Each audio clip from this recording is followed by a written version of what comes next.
નમસ્કાર મિત્રો, learning જીકેની YouTube ચેનલમાં આપ સૌ મિત્રોનું સ્વાગત છે. મિત્રો, ટાટ સેકન્ડરીની એક્ઝામમાં પૂછાતા રૂઢિપ્રયોગોમાં આજે આપ સમક્ષ ધોરણ 9 અને ધોરણ 10 આઈએમપી રૂઢિપ્રયોગો રજૂ કરું છું. મિત્રો, વાક્ય તો તમને જાતે બનાવતા આવડે, ફક્ત અહીં રૂઢિપ્રયોગ અને તેનો અર્થ આપેલો છે. સૌપ્રથમ જોઈએ ધોરણ 9ના રૂઢિપ્રયોગો. જીભ ન ઉપડવી, બોલવાની હિંમત ન થવી, હૃદય સાથે ચાંપવું, પ્રેમથી ભેટવું, આલિંગન આપવું. ત્યારબાદ તેડી લાવવું તો કે બોલાવી લાવવું, હરકપદુડા થઈ જવું તો કે આનંદથી ગાંડા ઘેલા થઈ જવું, સમસમી જવું તો કે ઘૂંઘવાઈ જવું, ધૂંધવાઈ જવું, હૈયું ભરાઈ આવવું તો કે દુઃખ કે લાગણીથી રડું રડું થઈ જવું, વહારે ધાવવું એટલે કે સહાય કરવા આગળ વધવું, ગોઠી જવું તો કે ફાવટ આવવી, હૈયું કકડી ઉઠવું, હૃદયમાં દુઃખ થવું, હૈયે ટાઢક થવી, શાંતિ થવી અથવા તો રાહત થવી, પનારે પડવું, માથે પડવું, ફરજિયાતપણે સંબંધમાં રાખવું પડે તેવી સ્થિતિમાં આવવું, છાતીએથી અળગો કરવો, દુઃખ સાથે સ્વજનને પોતાનાથી દૂર કરવો, કુળને ઉછાળવું અથવા તો કુળને શોભાવવું તો કે કુળની પ્રતિષ્ઠા વધે તેવું કામ કરવું, આયુધારા વહેવી તો કે જીવતા રહેવું, ડિંગ થઈ જવું, આશ્ચર્યચકિત થઈ જવું અથવા તો આભા બની જવું, આ યાદ રાખજો, ગળે ડૂમો બાજી જવો, ગદગદિત થઈ જવું, રૂવાડા ઊભા કરી દેવા, રોમાંચિત થઈ જવું, વાતોના ગાડા ભરવા, અતિશય વાતો કરવી, ધર્મનો થાંભલો ખરી પડવો, મુખ્ય માણસનું મૃત્યુ થવું, નવા પગરણ માંડવા, નવી શરૂઆત કરવી, આગને ઠારી શકે તો કે વિઘ્નોને શાંત કરવા અથવા તો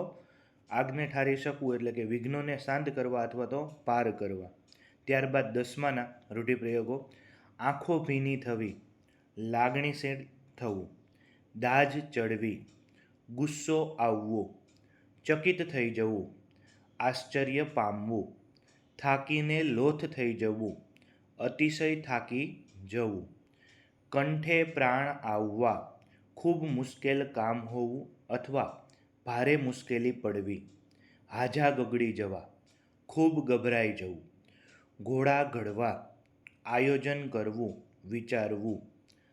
સોસરવું નીકળવું, મુશ્કેલીમાંથી સફળ રીતે બહાર આવવું,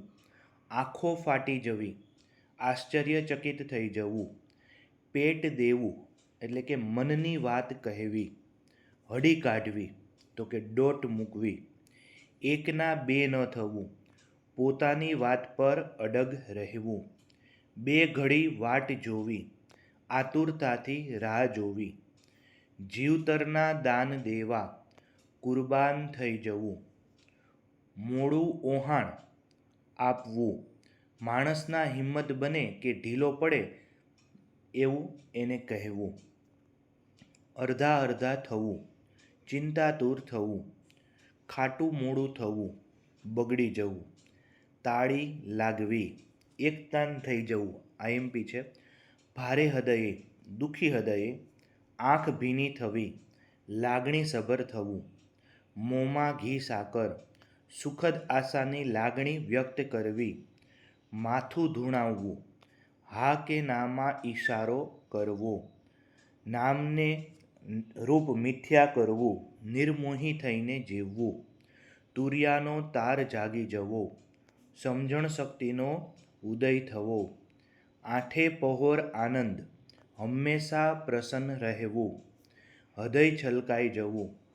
આનંદિત થઈ ઉઠવું, શિખરો સર કરવા, સફળતા પ્રાપ્ત કરવી, ધ્વજ ફરકાવવો, વિજય મેળવવો, માથે હાથ ફેરવવો, આશીષ આપવા અથવા તો કાળજી લેવી,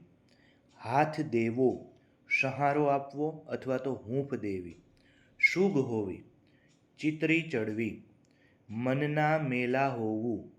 ખરાબ દાનતના હોવું, આચરણમાં મૂકવું, પાલન કરવું અથવા તો અમલમાં મૂકવું, કદર કરવી તો કે લાયકાત જોઈ યોગ્ય બદલો આપવો, ફાફા મારવા, વ્યર્થ પ્રયત્ન કરવો, ઘી કેળા હોવા, પૈસાદાર હોવું અથવા તો માલામાલ હોવું, અરેરાટી અનુભવવી, ત્રાસી જવું અથવા તો દુઃખ અનુભવવું, આર્થિક સંકળામણ હોવી, તકલીફ હોવી, ખાસ કરીને આર્થિક, નેવે નેજા પડવા, ખૂબ તકલીફ પડવી, હૃદય દ્રવી ઉઠવું, ખૂબ જ દુઃખી થવું, 70-55, અજ્ઞાન પ્રજાને છેતરવાનું ખોટું ગણિત, ચાલતા થવું, મૃત્યુ પામવું, પગ જકડાઈ જવા, સ્તબ્ધ થઈ જવું અથવા તો સ્થિર થઈ જવું. મિત્રો, વિડીયો પસંદ આવે તો લાઈક કરજો અને કંઈ સૂચન હોય તો કોમેન્ટ દ્વારા જણાવજો. અસ્તુ. જય હિન્દ, જય ભારત.